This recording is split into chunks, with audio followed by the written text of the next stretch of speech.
자, 이번에는 지난 영상에서 언급드렸던 학비 보조 혹은 재정 보조 종류들 중 큰 부분을 차지하는 4가지 그랜트, 론, 워크스터디, 스칼러십에 대해 좀 더 자세하게 알아보겠습니다. 첫 번째 그랜트입니다. 그랜트는 일단 갚지 않아도 되는 프리 마니이기 때문에 이 부분을 최대한 많이 받을 수 있도록 노력을 해야 하겠습니다. 이 그랜트는 부모님의 재정 능력에 따라, 즉 지난 영상에서 배운 펩사와 CSS 프로파일을 제출해서 받게 되는 재정 보조를 바로 그랜트라고 하는 것이고요.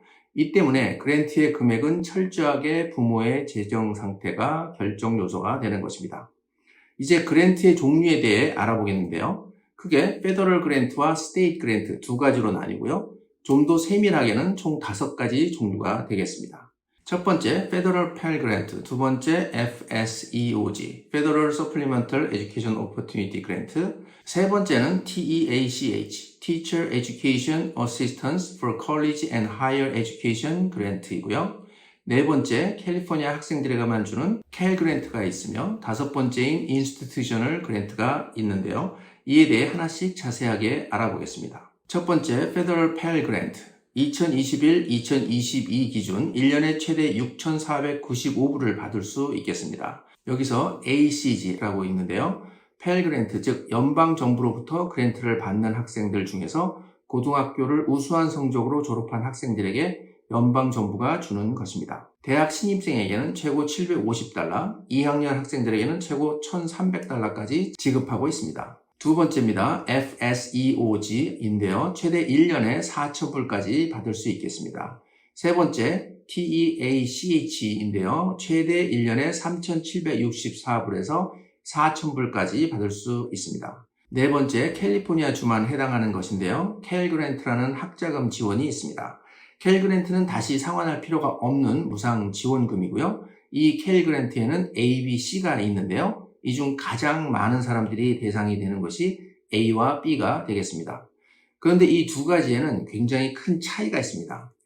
캘 그랜트 A의 대상이 되면 학교에 따라 차이가 있기는 하지만 1년에 최대 12,000불, 캘 스테이트는 5,900불, UC는 12,000불, 사립은 9,200불까지 지원이 가능한데요.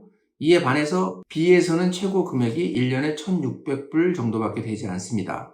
A와 B의 큰 차이는 학생의 GPA, 즉 성적과 관련이 있다는 것입니다. GPA가 3.0이 넘으면 A의 대상이 되고요. 2.0에서 3.0 사이면 B의 대상이 되는 것입니다. GPA를 계산할 때는 체육 등의 과목을 제외하고 AP 과목도 5점이 아닌 4.0으로 계산을 해서 10학년과 11학년 만의 성적에 대해 평균을 내서 계산을 하게 되고요.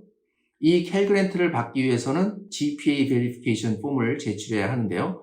듀 데이트는 3월 2일이지만 가능한 빨리 제출하기를 추천드립니다. 서류는 온라인이나 서류 양쪽 모두 제출 가능하겠습니다. 이에 대한 웹사이트는 아래 설명란에 올려놓겠습니다. 다섯 번째, 인스티튜셔널 그랜트입니다. 사립대학이 학교 내에서 저소득층 학생에게 무상으로 보조해주는 그랜트이고요. 재정 형편에 따라 지원 금액이 달라지겠습니다. 위의 5가지 중 학생에게 해당하는 사항을 대학의 파이낸셜 오피스가 대학 합격증과 함께 학생과 부모를 위해 취합해서 집으로 최종적으로 보내지게 되어 있습니다. 두 번째는 론입니다. 모두 3종류가 있고요. 모두 페더럴에서 론을 해주는 것이 되겠습니다. 첫 번째, 펄킨스 론입니다. 연방 정부가 후원하고 대학에서 주관하는 보조성 융자로서요. 펩사를 신청한 재정 형편이 어려운 학생에게 주어지고 이자율은 5% 정도로 고정 이자율이며 재학 중 발생하는 모든 이자는 연방 정부에서 대신 갚아주고요. 융자금 상환은 졸업 후 9개월 후부터 원금을 갚기 시작하게 되겠습니다. 매년 최고 $4,000까지 받을 수 있겠습니다. 두 번째는 스태포드 론입니다. 이는 subsidized와 unsubsidized student loan으로 나뉘는데요. 첫 번째로 subsidized 지원 대출이라고도 하는데요. 펩사를 신청한 후 재정 형편이 어려운 학생에게 주어지는 융자고요. 이자율은 낮고 학생이 재학 중에 발생하는 모든 이자를 연방정부에서 대신 갚아줘서 학생은 졸업 후 6개월 후부터 원금을 갚기 시작하는 융자 프로그램이 되겠습니다. 대학 1학년 때는 최고 $3,500, 2학년 때는 $4,500, 그리고 3, 4학년 때는 매년 $5,500까지 받을 수 있게 되어 있습니다. 두 번째로 unsubsidized, 비지원 대출이라고 하는데요.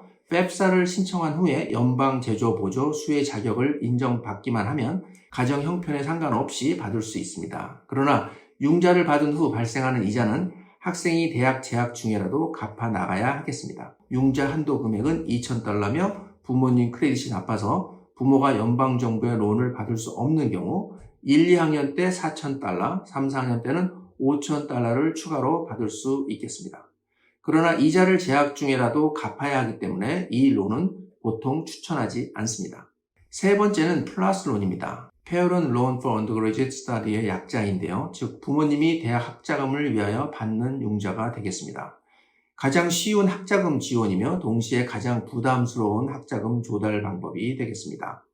학교에서 학비 청구서가 오면서 같이 플러스 신청서를 보내주기 때문에 일단 학자금 지원 신청서를 늦게라도 접수를 하면 받을 수 있겠습니다. 부모님의 경우는 크레딧에 근거해서 론을 받을 수 있고요. 부모님의 크레딧 스코어가 낮은 경우에는 론이 디나이 되는 경우도 있습니다. 이런 경우에는 다른 금융기관에 개런티가 필요한 경우가 돼서 이자율이 올라갈 수 있습니다. 펄킨스 론과 스태포드 론의 경우 중요한 것은 학생이 졸업 후 일정 기간이 지나고 난 후에 갚아 나갈 수 있는 론이지만 플러스 론은 학부모가 갚아야 하는 론이 되겠습니다.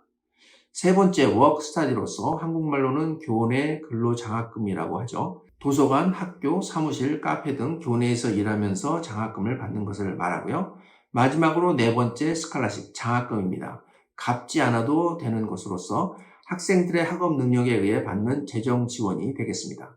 즉, GPA, SAT, SA, 탤런트 등을 기준으로 받는 장학금으로서 보통 Merit-Based Scholarship이라고 합니다. 그 외 학교 내부, 외부 장학금이 많이 있기 때문에 금액이 작지만 학생이 다리품을 팔면 받을 수 있는 장학금이 많이 있으므로 대학을 다니게 되면 학교의 Financial Aid Office에 가서 학생이 신청해서 받을 수 있는 장학금이 있는지 알아보고 공부도 열심히 하면 생각보다 많은 금액의 장학금을 받을 수 있겠습니다. 이번 영상은 여기까지입니다. 다음 영상에서 다시 뵙겠습니다. 감사합니다.